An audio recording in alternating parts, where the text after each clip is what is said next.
Im letzten Beitrag haben wir uns angeschaut, um was es beim Quantencomputer geht. Aber da gehört ja auch ein Ökosystem dazu. Und jetzt schauen wir uns an, wie IBM das umsetzen will. Komm mit. Servus, grüß dich. Ja, schön, dass ich da sein darf. Toll, nur die hast du an, muss ich sagen. Ja. Ich sehe das I noch nicht. Ja. Ach, perfekt. Wer mir mehr zum Thema Ökosystem bei IBM sagen kann, ist der Daniel. Du bist hier der Standortleiter. Sag mal, Quantencomputer habt ihr ja jetzt. Was fehlt denn noch? Ja, Jürgen, erstmal schön, dass du da bist. Was fehlt noch? Es fehlt ein Ökosystem. Und genau das bauen wir hier am Standort auf.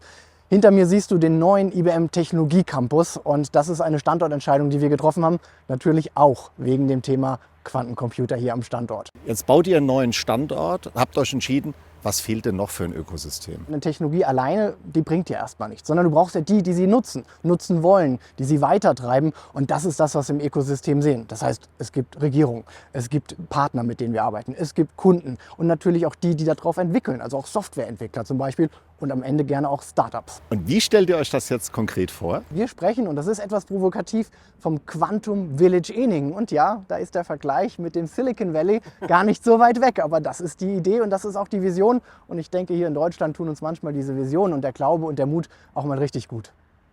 Das wird ja interessant für den Standort Eningen.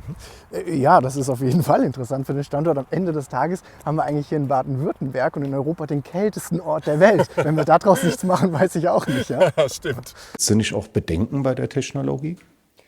Also bei jeder neuen Technologie gab es und gibt es immer Bedenken. Also ich glaube, wenn du in der Geschichte zurückgehst, als man die Lokomotive erfunden hat, da hatten die Menschen Angst einzusteigen, weil sie gedacht haben, sie werden niemals eine Geschwindigkeit, die höher als 30 km/h ist, überleben.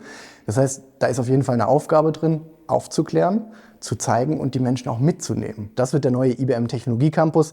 Hier oben, das ist der Teil, wo der Quantencomputer ja zurzeit ist, ein Hochsicherheitsrechenzentrum. Und das ist der Bereich, in dem wir uns gerade befinden. Und ich glaube, das verdeutlicht auch schon das Potenzial am Standort. Weil das ist eine Investitionsentscheidung in die nächsten 15, 20 und 30 Jahre, die du hier hast. Und die große Frage ist ja jetzt, wie entwickeln wir diesen Standort rund um die Technologie? Welche Businessmodelle kannst du dir denn für einen Quantencomputer vorstellen und wann kommt das?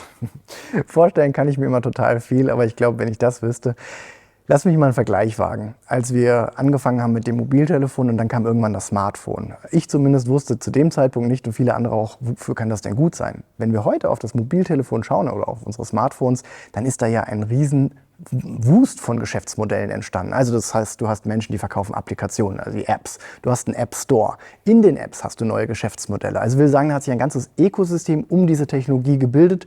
Und ehrlich gesagt ist das für mich auch das, wo ich Quantumtechnologie sehe. Also wir haben eine Technologie, jetzt müssen wir lernen, mit ihr umzugehen. Jetzt müssen wir dafür begeistern und aufklären. Und wir brauchen natürlich eine Community, die damit arbeitet. Und daraus werden sich aus meiner Sicht neue Geschäftsmodelle entwickeln. Und welche das sein werden, kann ich dir ehrlich gesagt gar nicht sagen. Das ist das, was die Zukunft sicherlich bringt. Danke, Daniel. Aber machen wir es doch mal so. Wir fragen die Community. Welche Businessmodelle könnt ihr euch schon vorstellen? Schreibt es mal in die Kommentare.